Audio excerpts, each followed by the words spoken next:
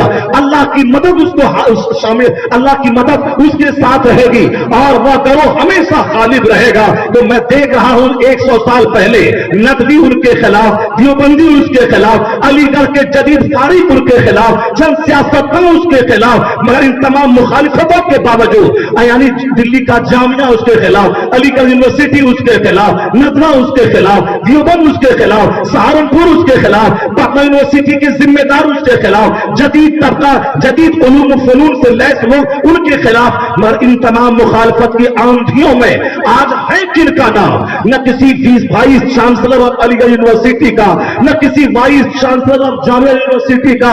اگر نام ہے چہار تنگ عالم میں، تو جس نے کھکھیر اٹھا کر گالیاں سن کر شریعت کا چہرہ چمکایا ہو، اسی کا نام ہر جگہ ایسا ہے کہ وادی رضا کی کوہ ہمالیہ رضا کا ہے. جس سم تو دیکھیے وہ علاقہ رضا کا ہے. A man who dedicates his life for the sake of Allah. Engineer ہیں پیٹ کے لیے، ڈاکٹر ہیں 2-4 کروڑ کا مکان بنانے کے لیے، نیتا ہیں 2-4-10 کروڑ روپے کی لاگت سے پیلیس بنانے کے لیے. لیکن جو لوگ جھوٹی چٹائی پر بیٹھ کر ہمیشہ حق ہی بیان کرتا ہو، حق کا نعرہ لگاتا ہو اور پھر حق کی خیرات تقسیم کرتا ہو، وہ چٹائی پر بیٹھیں، گالیاں سنیں، مصیبت اٹھائیں، ان کے خلاف چاہے دشمن چاروں طرف اس کو گھیر کر نہ لے، پر اللہ کی مدد ان کی شامل ہوتی ہے. ان کی اس لیے ان کا کوئی بال بیکار نہیں کر سکتا، جس طرح کل رضا کا کوئی بگاڑ نہیں سکا. ان تمام مخالفتوں کے درمیان رضا کا چراغ آج ایسا جل رہا ہے، سارے چراغ بجھ گئے، احمد رضا کی شمع فروزہ ہے آج بھی. اس احمد رضا کا ایک شعر حیدرآباد کی سرزمین میں انہوں کو ساری دنیا سے بے نیاز ہو کر، چھوٹا مکان ہے، کوئی گاڑی نہیں ہے، نہیں رہے، اچھا کپڑا ہے، نہیں رہے، ایک چھوٹی سی جھوپڑی میں، چھوٹے سے کمرے میں مدرسہ قائم کر کے، خطاب قائم کر کے، بسوں پہ چل کر، سائیکل پہ چل کر، بائک پہ چل کر، آٹو رکشہ پہ چل کے، ایک ہی نشہ ہے. ان تمام دشمنوں کے درمیان مسلک حق کا چراغ کیسے جلے؟ کیسے مصطفیٰ کی عزت و ناموس کا تحفظ کیسے ہو سکے؟ کون تھا وہ شخص جو کبھی جلوس نکالا کہ ہم سب کچھ گوارا کریں گے، حضور کے ناموس پہ حملہ برداشت نہیں کریں گے، وہ ہم چاہے کچھ بھی ہو 5 بچوں کو لے کر عید میلاد النبی کا جلوس نکالیں گے. کل وہ تنہا تھا لیکن آج لاکھوں لوگ اس کے کارواں میں شریک ہو گئے. وہ تنہائی میں رہنے والا، جھوپڑی میں بیٹھ کر اعلیٰ حضرت کے مشن کو آگے بڑھانے والا، ایک طرف نیتا ان کا دشمن، ایک طرف ان کا سنی ان کا حسد کرنے والا، جاہل خانقاہوں کے لوگ ان سے جلنے والے. لیکن اس جاہل خانقاہوں کے بابا دیکھ لے کہ آج ان کے جانے جاتے جاتے الوداعی سفر میں جس طرح کل تاج الشریعہ کا سفر آخری سفر یعنی وہ جنازے کا جلوس لاجواب تھا، اسی طرح آج کی اس ایک سال کے اندر میں سب سے لاجواب آخری جلوس اگر کسی کا تھا جنازے کا حضور شہباز دکن کا تھا۔ جو لوگ کہتے تھے ان کا کوئی ماننے والا نہیں ہے، ان کے ماننے والے چند دیوانے قسم کے لوگ ہیں، نہ نیتا ان کے ساتھ ہے، نہ کانگریس ان کے ساتھ ہے، نہ دوسری پارٹی ان کے ساتھ ہے، نہ دولت مند ان کے ساتھ ہے، یہ چند غریبوں اور جنون سے بھرے چند نوجوانوں کے ساتھ چل رہا ہے۔ لیکن دنیا نے جاتے جاتے دیکھ لیا، تم نے کہا تھا وہ تنہا ہے، اس کی کوئی حیثیت نہیں ہے، ان کے پیچھے لوگ نہیں ہے، مگر جاتے جاتے انہوں نے بتا دیا کہ جو حق کا کام کرتا ہے وہ تنہا نہیں رہتا۔ یہ 5 لاکھ کم و بیش کا ٹھاٹھے مارتا مجمع بتا دیا کہ حیدرآباد کسی جاہلوں کا شہر نہیں ہے، یہ شہر مسلک کے اعلیٰ حضرت کے ماننے والوں کا ہے، حسین کے غلاموں کا ہے، غوث کے شہدائیوں کا ہے۔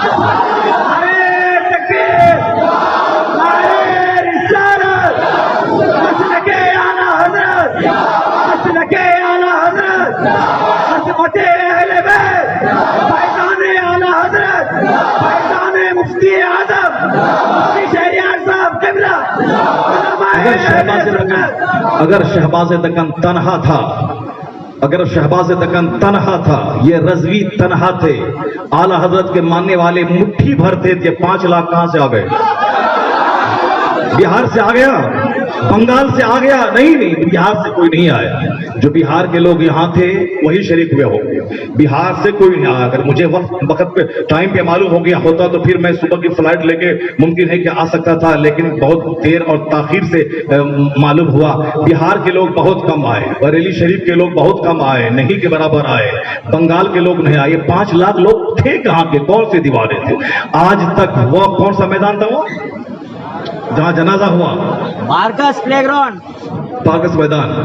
وہ میدان آج تک کسی نیتاؤں کی آمد پہ نہ بھرا ہوگا جو شہباز دکن کے جنازے میں بھر گیا۔ تو دیکھ لے حیدرآباد کے لوگ کہ جن کی زندگی میں آپ نے کہا دیا تنہا ہے، مصطفیٰ کا غلام دیکھنے میں تنہا رہتا ہے لیکن ایک قافلہ ایک دنیا کو ساتھ لے کے چلتا ہے۔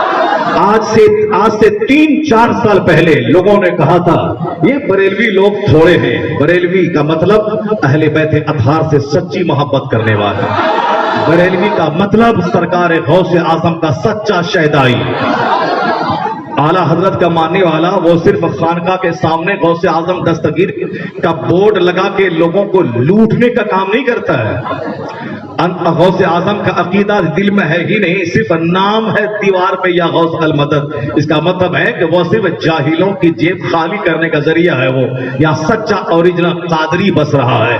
غوث اعظم کا نام لینا اور کام کرنا غوث اعظم کے دشمنوں کا، نام غریب نواز کا، کام غریب نواز کے دشمنوں کا۔ غریب نواز نے کہا تھا اپنے مریدوں سے اخیر ایام میں، انہوں نے کہا جب اس پر عالم شکر طاری ہوتا، یعنی وہ جذبے کی کیفیت طاری ہوتی تھی، اب کہا تھا کہ جب نماز کا وقت آئے تو کان میں اذان کہنا، جیسے ہی نماز کے وقت میں اللہ اکبر کان مرید کہتا، غوث سرکار غریب نواز عالم سہو میں آ جاتے تھے، یعنی عالم ہوش میں آ جاتے، بالکل نماز قاعدے سے شریعت کی روشنی میں ادا کرتے، نماز ختم ہوتی پھر عالم جذبت طاری ہو جاتا، پھر وہ کیفیت طاری ہو جاتی تھی۔ یہ شریعت پر عمل اس حالت میں اگر وہ پڑے رہ جائیں، نماز نہ پڑھ پائیں، نماز محفوظ حالت میں، کیونکہ نماز ہر عاقل بالغ پہ فرض ہے، لیکن جس کی عقل زائل ہو گئی ہو، چاہے تو وہ بظاہر میڈیکل کسی ریزن سے پاگل ہو گیا ہو، یا پھر اللہ رب العزت کی کسی اللہ رب العزت کی معرفت کی تجلی ان کو ایسی ملی کہ اس کے دیدار میں غائب ہو کر یہ ظاہری عقل ان کی زائل ہو گئی ہو، چاہے عقل کے زائل کی جو بھی صورت ہو، اس پہ شریعت کا قانون اس سے اٹھ جاتا ہے، وہ مرفوع طلب ہو جاتے ہیں، جب تک کہ واپس پھر ہوش و حواس میں نہ آ جائے۔ پھر ان کو کان میں اذان دینے کی کیا ضرورت تھی، پھر آپ بیدار ہو کر نماز پڑھنے کی کیا ضرورت تھی۔ اخیر عمر 97 ایئرز میں جب سرکار غریب نواز کا وصال ہوا، اس دن بھی ان کی آخری نماز نہیں چھوٹی تھی۔ آخری نماز وہ ادا کیے تھے. یہی سرکار غوث اعظم جب 91 ایئرز 91 سال کی عمر میں جب آپ کا وصال ہوا، اس وقت بھی سرکار غوث اعظم کے جبکہ ان کا معمول تھا، ان کے مرید بیان کرتے ہیں کہ میں نے اپنے شیخ کامل کو دیکھا، 40 سال سے میں ان کے معمول کو دیکھ رہا ہوں. عشاء کے وضو سے فجر کی نماز میرے شیخ پڑھتے ہیں اور رات میں ایک پاؤں پہ کھڑے ہو کر پورا قرآن پڑھ لیتے ہیں. میں یہ معمول 15 سال سے ایک ختم کرنے کا دیکھ رہا ہوں. مرید جب گواہی دے اور شیخ کامل کا جب یہ معمول ہو، 91 سال کی عمر میں 60 سال کے بعد آدمی نحیف اور لاغر ہو جاتا ہے. آج کل تو 40 سال کے بعد ہی لوگوں کی آنکھ میں چشمے لگ جاتے ہیں. ہم لوگ ابھی 52 یعنی 52واں بھی اسٹارٹ ہوا ہے، 52 ایئرز ابھی اسٹارٹ ہوا ہے. الحمدللہ ابھی بھی بغیر چشمہ کے قرآن پڑھتے ہیں. باریک حرف ہو، حروف ہو تو ضرورتاً چشمہ لگاتے ہیں. چونکہ بچپن سے ہی مدرسے کی چٹائی پر بیٹھ کر نگاہوں کے سامنے قرآن رہا، قرآن پڑھتے رہے، پھر اس کے بعد اب قرآن سمجھاتے رہے، پڑھاتے رہے. اس کا فیض اللہ کے بزرگوں کے توسط سے یہ ملا کہ ہم نے سنا تھا کہ اگر کوئی روزانہ قرآن کریم کی چند آیتوں پہ نگاہ ڈالتا رہے اور پڑھے تو 90 سال کی عمر میں بھی اللہ نے چاہا ان کی بینائی ختم نہیں ہوگی، یعنی ان کی بینائی سلامت رہے گی. اور اگر کوئی عارضہ بیچ میں لاحق ہو گیا، بینائی چلی گئی کسی دوسرے اسباب کی وجہ سے تو وہ الگ بات ہے. نارملی جو بینائی کمزور ہوتی ہے، جس کو 40 سال کے بعد دھیرے دھیرے کمزور ہوتے ہوتے 90 سال کی عمر میں آدمی بینائی سے محروم ہو جاتا ہے. یہ نیچرلی جو بیماری آنکھ کی بینائی کمزور ہوتی ہے وہ نہیں ہوگی. سرکار غوث اعظم 91 سال کی عمر تک انہوں نے زندگی کا جو آخری دن تھا، فجر کی نماز ادا کرنے کے بعد آپ نے وصیت کی اپنے بیٹوں کو. اس کے بعد اس میں جلالت کا ورد زبان پہ جاری ہوا، تب روح آپ رسولی سے پرواز کی، چہرے پہ نور چمکا ہے. غوث اعظم کا وصال ہوا، زندگی کا آخری دن، اس دن بھی نماز ان کی نہیں چھوٹی. شریعت پر مضبوطی سے عمل، سختی سے عمل. جبکہ غوث اعظم کے سامنے ایک شخص بیت المقدس سے چل کر وہ فضاؤں میں اڑتا ہوا محو پرواز تھا، لیکن غوث اعظم کی نگاہ پڑی، وہ شخص دھام سے نیچے گرا. غوث اعظم کے سامنے نیچے گرا تو کسی نے پوچھا حضور یہ کون تھا؟ کہا بیت المقدس سے پرواز کرتے ہوئے جا رہا تھا اور دربار کا ادب نہ جاننے کی وجہ سے ایسا ہوا. یہ کیسا تھا جو اڑتا فضاؤں میں اڑ رہا ہو، لیکن کون سا وہ ادب تھا، کس کمال پہ وہ کمال کی بلندی پہ فائز تھا کہ فضاؤں میں اڑنے لگے. لیکن جو ولایت کی دنیا کا شاہکار ہو وہ بھی غوث اعظم کی بارگاہ کا شاگرد ہوتا ہے، اور غوث اعظم کی بارگاہ کا ادب نہ کرے تو وہ بھی غوث اعظم کی نگاہوں کے عذاب کا شکار ہو جاتا ہے. کس قدر ولایت کی بلندی پہ فائز تھے غوث اعظم، اسے بھی ادب سکھایا آپ نے. آپ نے دیکھا کہ شیخ جام کا شیر جب آ رہا ہے تو غوث اعظم کی خان کا ایک کتا اسے چیر پھاڑ کے برابر کر دیتا ہے. کہاں شیخ جام کا شیر ہو، کہاں غوث اعظم کے دربار کا کتا ہو. یہ کتے نے بتا دیا تم رہو شیر کسی دوسرے دربار کا، مگر یہ وہ دربار ہے یہاں کا کتا دوسرے درباروں کے شیر کے بھاری ہوتا ہے. تو ہندوستان میں حیدرآباد میں بے شمار لوگوں نے غوث اعظم کے نام کا سودا کیا، لیکن غوث اعظم کا سچا شیدائی، سچا عاشق کون تھا؟ ہندوستان میں وہ امام احمد رضا خان بریلوی تھا جنہوں نے کہا تھا کہ غوث اعظم کا ایک کتا بریلی میں ہے جو ہندوستان میں پہرا دے رہا ہے، اور وہ کتا ایسا نکلا کہ بڑی خانقاہوں کے شیروں پہ غالب آ گیا. اسی طرح احمد رضا کا فیض لے کر غوث بغداد کا ایک سگ حیدرآباد کی سرزمین میں تھا. دوسرے لوگوں نے غوث کا نام لے کر انہوں نے دین کا سودا کیا، پیٹ پالنے کا کام کیا، مگر غوث اعظم کا سچا سپاہی وہ غوث اعظم کے مسلک کا پہرا دیتا رہا. اسے نہیں چاہیے بلڈنگ، اسے نہیں چاہیے دنیا. انہوں نے فقیری کے عالم میں جو کام کیا ہے تو اس کتے نے کام کیا جو 500 سال سے خانقاہ کی دکان چمکا رہا تھا. ان کی چمک پھیکی پڑ گئی. شہباز دکن کا سکہ پورے ساؤتھ میں چل پڑا. نعرے تکبیر، نعرے رسالت، نعرے خواجہ.